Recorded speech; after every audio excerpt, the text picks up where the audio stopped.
Atividade número 4.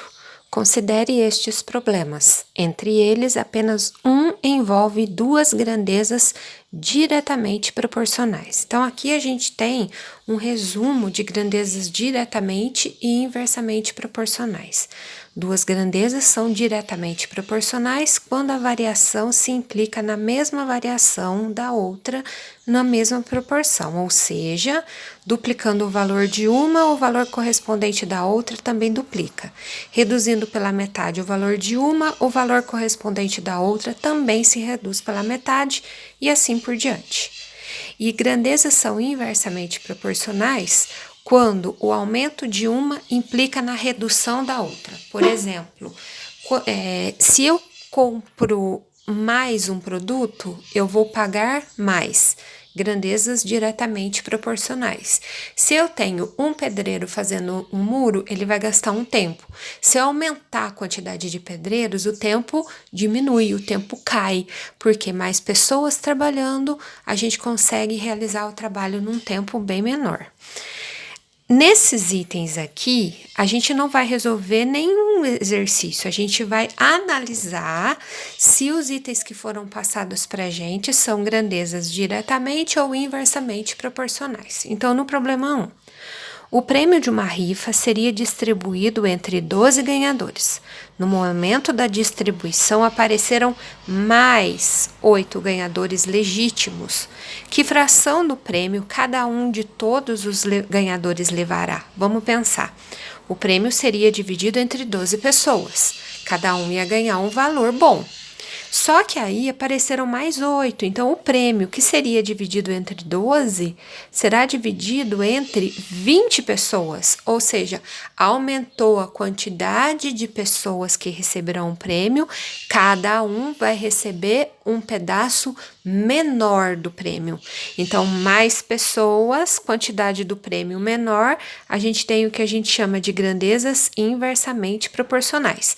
Mais pessoas para ser dividido, menos dinheiro cada uma vai ganhar. Problema 2. Para pintar todo o interior de um triângulo equilátero desenhado em uma parede, foram gastos 2 tubos de tinta spray. Quantos tubos da mesma tinta serão necessários para pintar o interior de um triângulo equilátero, cujo lado mede 4 vezes o lado do perímetro, o lado do primeiro triângulo? Então, vamos pensar. Se eu tenho um triângulo pequeno, eu vou gastar uma certa quantidade de tinta para colorir. Se eu aumentar o tamanho do triângulo, se eu tiver um triângulo grandão, o que vai acontecer com a quantidade de tinta que eu vou precisar para colorir? Vai aumentar.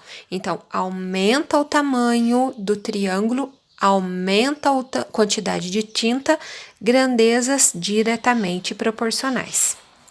Problema 3. Toda a produção de arroz de uma fazenda é embalada em 200 sacos de certa capacidade. Quantos sacos com 1/3 da capacidade dos primeiros serão necessários para embalar o dobro da produção dessa fazenda? Pensa. A gente tinha 200 sacos de um certo tamanho, agora a gente vai ter os sacos menores, de 1/3 da capacidade, e são menores que o primeiro. A quantidade do saco diminuiu, então significa que eu vou precisar de uma quantidade, o tamanho do saco diminuiu, eu vou precisar de uma quantidade maior de sacos para poder embalar tudo, ainda mais que eu tenho o dobro da produção.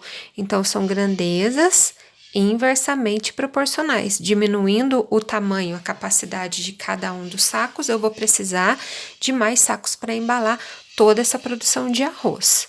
E o problema 4. 3 máquinas, cada uma delas funcionando 4 horas por dia, produzem 480 peças por dia.